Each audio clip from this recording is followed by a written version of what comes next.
What's going on, YouTube gang? Your boy Boss Man. As y'all can see, it's 83 degrees in this house. Alright. Now, here's what I have going on. Now, I do not specialize in this. So if you don't know what you're doing, get somebody that, specialize in this type of work. And my situation, what I got going on, I came out here, the AC unit was on and it was making a loud noise and it was coming from the motor and the blade wasn't spinning. So basically what I did was, I know that the capacitor right here, the old one right here, alright, this ain't been long put on. It ain't even been a year yet, but that's bad. It was reading like 4.8 or something other, but I know it have to be like 5.0. If you get a new one and arm it out, you'll see it read about 5.0. But so I replaced that, and it's still doing the same thing. So I let it spin, cause if I turn it on right now, it'll start working. It'll spin. Nah, but it'll stop, and that thing will go to winding out. But I just learned that if you look right here, see that yellow? It's a yellow plug right there at the top, and there's one right there at the bottom. You're supposed to shoot oil in there. I never done that.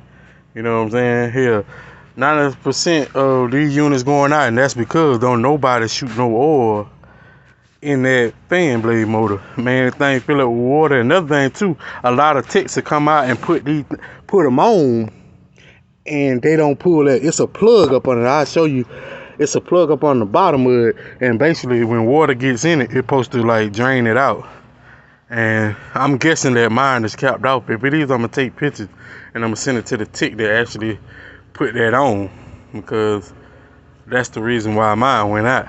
But cause like I said, it rained like hell last night. Last 3 days it rained like hell. But last night I came outside and I noticed all this was going on. But now this is my first time. I do not do this type of work. It's just, I ain't got time, man.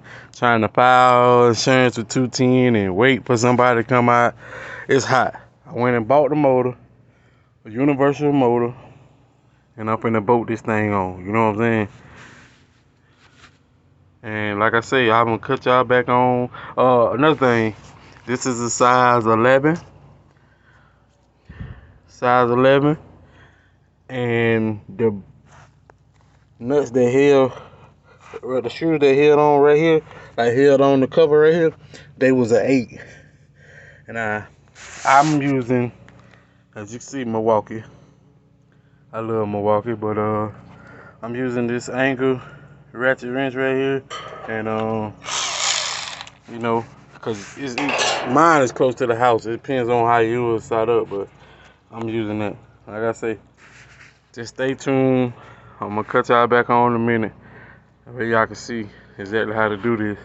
If anybody wanna save some money, you know what I'm saying, this is what you could do. Another thing too, even though you pull that right there, make sure that you turn the AC unit off in the house on the wall. Because if you don't, you will have 24 volts still lit up in there. Short the hell out yourself. Pull that and make sure you have that wall unit turned off, because if not, you still gonna have 24 volts in there and you shot the hell out yourself. Alright, stay tuned. Your boy Boss Man. Alright, another thing I need y'all to pay attention to is, you see where that cord at? Because your wires just gotta go through that way. When you place your new motor on here, you got to pay attention to that, because you don't want to bolt that thing and then you got to wire, then you got to run it all around. You don't want to go through all that. You want to bolt it back the same way it's going. But like I said, just stay tuned. I'm gonna let y'all back in a minute.